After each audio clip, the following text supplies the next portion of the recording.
Let's go! Okay, hopefully. Hey anyone, how's it going? Welcome back to Abhi on Camera, where today we're watching the finale of Leviathan. It's no real secret that I've had a really rocky relationship with this show, mainly because it's taken the plot of a book series I really love and I've enjoyed for the 15 years of my life and has read over and over as a child, and just kind of like taken them and tossed them aside. A lot of it was, I complained a lot about it, but last episode surprised me. It has diverged so far from the book's plot that I was actually able to enjoy the show for what it was, for once, and I enjoyed the hell out of myself. And that's important, just in case you didn't believe me about how I said this show was actually good. I just couldn't separate my own personal feelings from it. And the stakes are high for this final episode. In a fight I never saw coming, Alek is facing off against Volger while they're in the belly of a German underwater walker, which itself is heading to destroy, actually not destroy, but steal the Goliath from Tesla, who is intending to turn it on and fire it at who knows where, either right next to them or Berlin. I can't wait to see what happens, but be warned, I will be angry if I don't get my Deryn and Alek kiss by the end of this episode. First, though, I have to thank my amazing members. My dad, 6645, FSA 4456 ES, JP Frankham's World Math, 707 Baby, Iconic World Order, Dessa Rolando Tumente, Emily Jenkinson, Noor Jahan Gadian, and Sai Sodar Gamoji. Thank you guys so much for supporting me and the channel. I really do appreciate you. If you want to watch my full unedited reaction to this show or other movies and TV shows that I watch, then you can become a member by hitting the join button below. If you enjoyed this video, don't forget to hit the like button. If you want to see more of my content, don't forget to hit the subscribe button. And if you don't want to do any of that, let's just get in the episode already. Last time. Alright. By all logic, Volger should be superior. The only country on Earth we need care about is Austria. See, Volger wasn't this careless with no life. You see that sword fight? Now that's an anime sword fight. Only strength will let you become the rightful king that the people can respect. Ken, Emperor? Has that changed? So, like, seriously, the fact that his mom that got my parents killed in the first place. Yeah, that's true. Tell him off. To protect and serve the Habsburg name. Yeah, the Habsburg. Oh shit, he took that. Yeah, the entire life has been to serve the Habsburg name, not Alek. His name. Figure. Let's go now. You can't handle it. I realize you're right. Huh? In the world. What was that? Volger, what was that heel turn? Obviously, I understand what happened. You cut him and suddenly, like, slapped you in the face what the hell you were doing. I did this all for you, and you're trying to kill him. But, like, wow. Hopefully this thing is loaded. Okay, you're rising. Oh, it's a crab. Okay. You know what? I actually like that change. This is Nikola Tesla. Oh, what? Okay, at least he's giving them one warning. Look out! What? Now he's got force fields? Come on. What was I saying? I like that it looks like a crab. That's cool. It doesn't exactly... How the fuck did none of you notice that was back there? But, in the book, when I'll put up a picture. It basically looks like a submarine with more insect-like legs. But turning into a crab is cool. Doesn't exactly, I don't know, fit the design principles of... The Germans are retreating. Okay, but how's Alek supposed to get off? Oh, the compass was getting messed up because of Goliath's magnetic field. Ooh, damn, what the frick? Oh! They had a Tesla cannon! Did they destroy it? God, you people are stupid. He's fine. What? I thought it was destroyed. I never said Goliath was in the main tower. Oh, it's not even... you fucking idiot. It's just the surrounding rings. Yo, Alek, get back in the walker. Tell them on the radio, you idiot. And that the war, as a result, will have ended. What war? Everyone will fight you. I never wanted to actually use Goliath against anyone. Are you sure about that? They'll just continue on with their warlike ways forever. And what happens when you die, you idiot? What happens when someone else figures out how Goliath works and makes their own? I'm the only one who can do it. Time remaining to Goliath full charge. 8 minutes. Bummer. All right, Now what? start a timer, me. Oh, go, calculator Loris. Figure it out. Come on, Alek. Oh, thanks. Follow your instincts, Alek. Follow your instincts, Alek. I betrayed you, so now I've got to go self-sacrifice myself, too, because you need to be alone in the world. Okay, he's angry. Go, Bovril.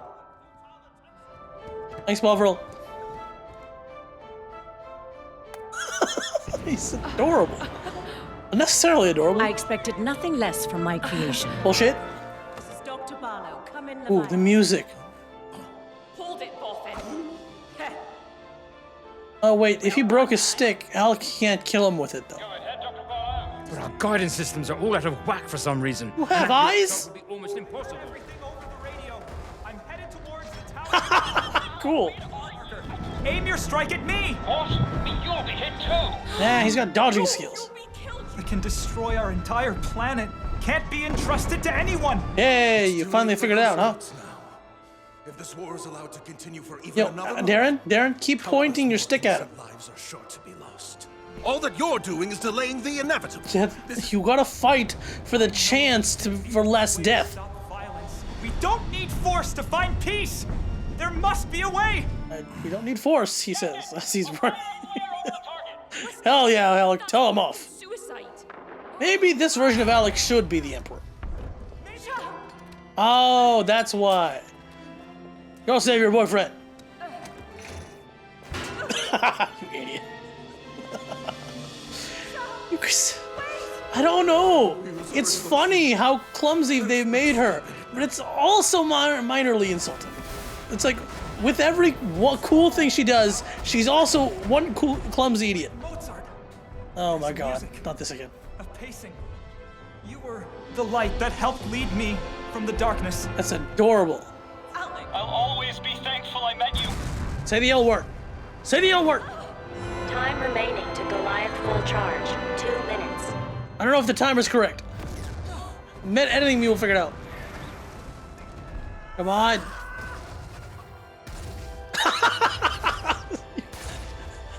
Ow! Ow! Ouch. Alek? Flare? That's a massive flare. Oh, frick. Hell yeah! Let's go, Deryn! Let's go! Okay. Hopefully.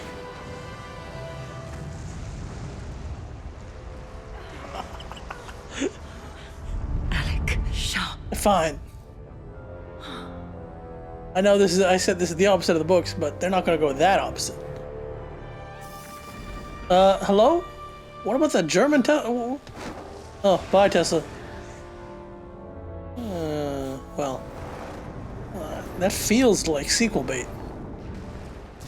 You know, him not dying and all. Oh, boats. The Americans finally noticed what was going on. Normal boats just feel so weird, don't they? Come on, Alek is carrying her out of the water. We know it'd be the opposite. I should have listened to you about Goliath. Actually, part of the reason Alek went along with Tesla and Goliath was because after he found out that Deryn was a girl and lying to him, they kind of split up for a bit. Oh. Highness. You're alive. The healing compress beastie thing. You've grown into a man I know your father would be proud to see. You know, so Volger, something tells me I don't trust your judgment. And I know that Herr Klopp would be pleased as well. And I know I said that this version of Alek should be the Emperor, but didn't really think that would happen. Will you stay? I need your wisdom. I'll still ignore you, but I will hear your opinion. You honor me. Too much. Too much. Hey, it is a little bit furry. What? Lord Churchill has personally recognized your enlistment. Airman Sharp. She gets her job back, but I thought she was gonna work as the spy nonsense under... I'm still barking. Complete opposite. I don't know what to think even. Well, that means she's the first female airman. No such thing as an air woman, I suppose. Not yet. Take it then, becoming... Oh, they're not getting together. Are they gonna get together? Hi, sorry I'm late. Kiss. Nobody Kiss. just got here. Kiss. Mountain, my bahoochie is going to freeze solid for real. Time flies, huh? Oh man, Darren's voice actress is great. Someone's got to protect you from frostbite, you know? I mean... God, Alek. You want to go and be the king and you can't even speak properly. I don't know. Say I know. I love you. Say it. We'll meet again. Soon. Oh man, show, you better give us I promise you. a second season somehow. I'd be so angry with Kiss.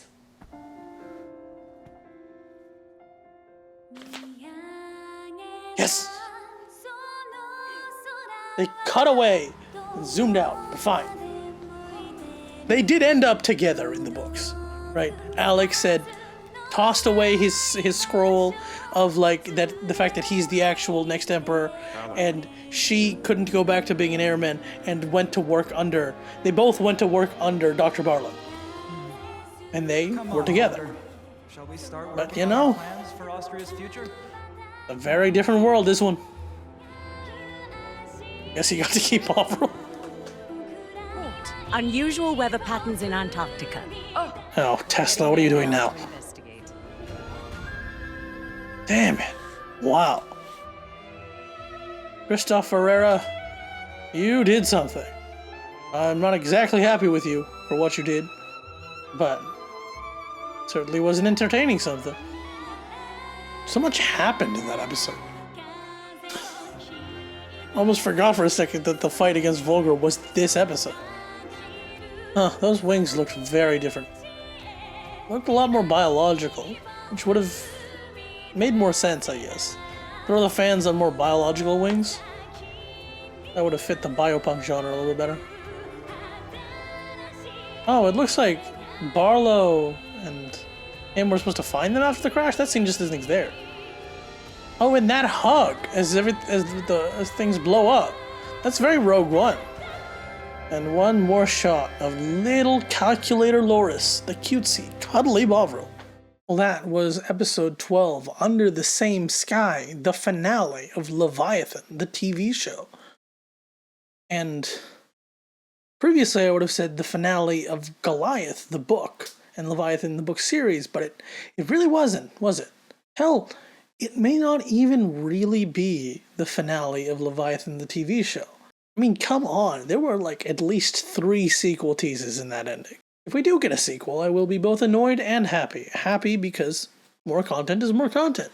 Annoyed because if you could have gotten a sequel, you could have given more time to the actual books and more justice to them. But hey, this is going to be a long enough discussion section anyway. This episode was a really great finale, right? Alek's speech as he's charging in his Stormwalker towards Goliath, which is actually number 4, as Bovril figures out by looking at blinking lights on a box.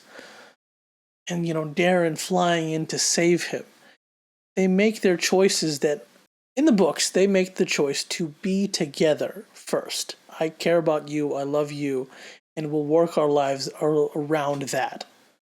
And in the show, they chose to do the exact opposite, where what I want to do, what I can do, what I have the potential of doing, that's more important right now.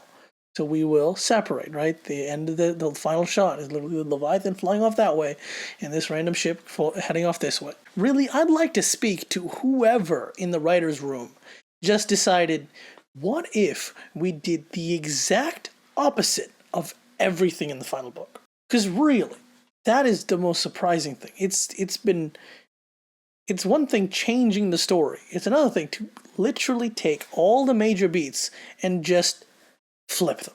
Tesla was about to fire on Germany. Yes, they stopped him, but Tesla didn't die. In fact, the lights in Antarctica show that he might be doing something again, maybe recreating Goliath or something else to do his plan all over again. Alek doesn't have that burden of guilt of killing someone on his head.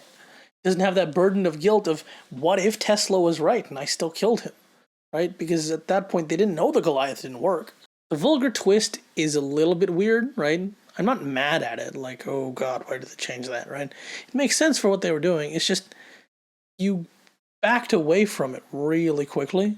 I understand exactly the moment you cut his face open. It's like, I did everything for you, but I finally injured you. What the hell am I doing? And I don't know, I just feel like we could have lingered on it, but short show. I mean, this episode was already 29 minutes, which is the longest episode of the entire season. So they maximized as much time as they could, but you're always going to wonder what could happen with a more runtime. It really was a beautiful finale for a good TV show on the face of it. Now, I'm going to take that to move. I'm talking about the TV show as a whole. Like I've said, it's a good TV show. And if anything, these last 2 episodes prove that to me. Because I'm finally able to watch the show without too much of the prejudice from the books really weighing on my mind. And to see the writing and to see this, right, it's not the best. And I'm not going to sit here and say, wow, this is the most amazing show of all time, right? But it is a good show. It tells a really interesting story with these characters, and it's got such a cool world, solid action, and it maybe gets a little speechy and corny, but it's cool. It's good, and I love the main characters most of all. Alek and Deryn were good main characters, but of course there is the other side of the coin. Was this a good adaptation? Gods no.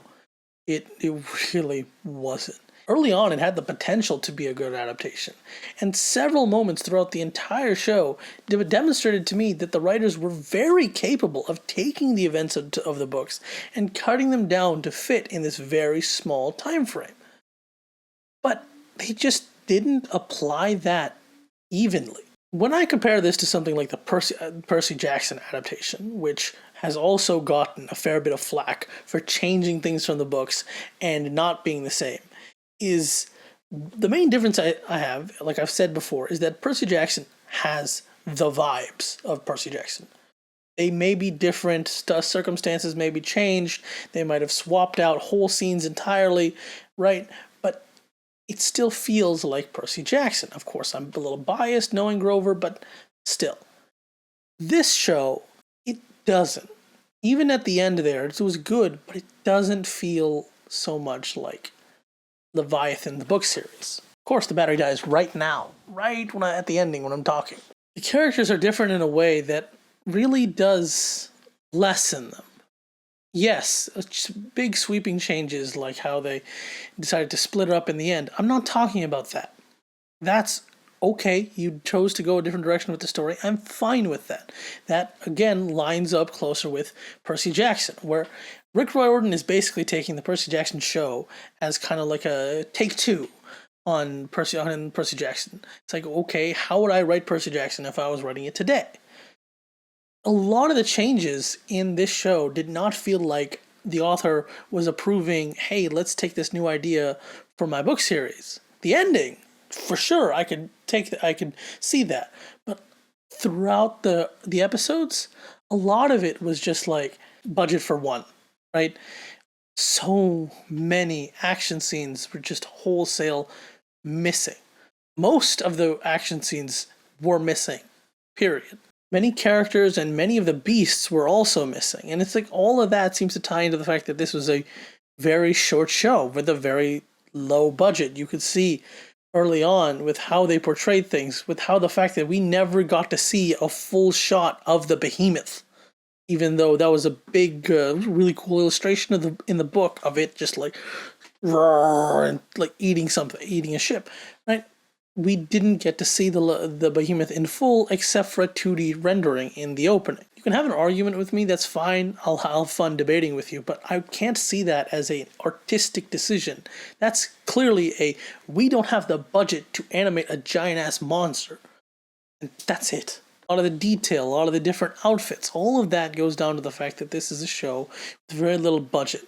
Netflix unfortunately thought that this show wouldn't do well, and they just said, hey, we'll adapt it, but you get one season, you get 12 episodes to do everything. Maybe the author did make a choice, right? You can try 12 episodes of just your first book, and we'll see if we can do the rest, or 12 episodes of everything, and maybe Scott Westerfield thought, hey, we'll do that. But I don't know. I mean, keep in mind that while this got 12 episodes, his other book series got a full-length movie. As far as I know, people didn't really like that movie either, but still. This feels a tad unfair how much budget and attention is given to one of his series versus the other in his series. I'm really not going to go on longer and longer about how things have changed. You know how things have changed if you've read the books, and if you haven't and you've watched all my videos, thanks by the way, you've heard me complain long enough. Sitting at the end here, I'm not sure what else to say except the fact that this show was quite unexpected. I walked in here with way too many expectations of what this show would be and what it would do with the story, and I got my hopes dashed quite severely. Then I had an idea of how this would go, and these last few episodes have completely derailed that as well. Not to mention just those hints of possibly going past the book series. Alright, I think I've talked long enough. Thank you so much for watching. Not just this video, but if you've watched through my entire Leviathan series, thank you so much. Especially because I know this was so much more of a ranty ride than anything on my YouTube channel. It's been up and down, I've complained a lot, but if you've come all this way, thank you so much. I really do appreciate you. Every single one of you who views, every single one of you who leaves a comment, you really make me feel good and make me feel like I'm not a crazy person talking to a camera. What was your favorite part of this episode? What was your favorite part of the whole show? And book readers, what was the thing you missed out that you wanted to see the most? Over here is whatever YouTube decides to show you. Over here is a playlist of my videos. And on my face is the subscribe button. Like, comment, subscribe, criticize even. I don't mind. See ya!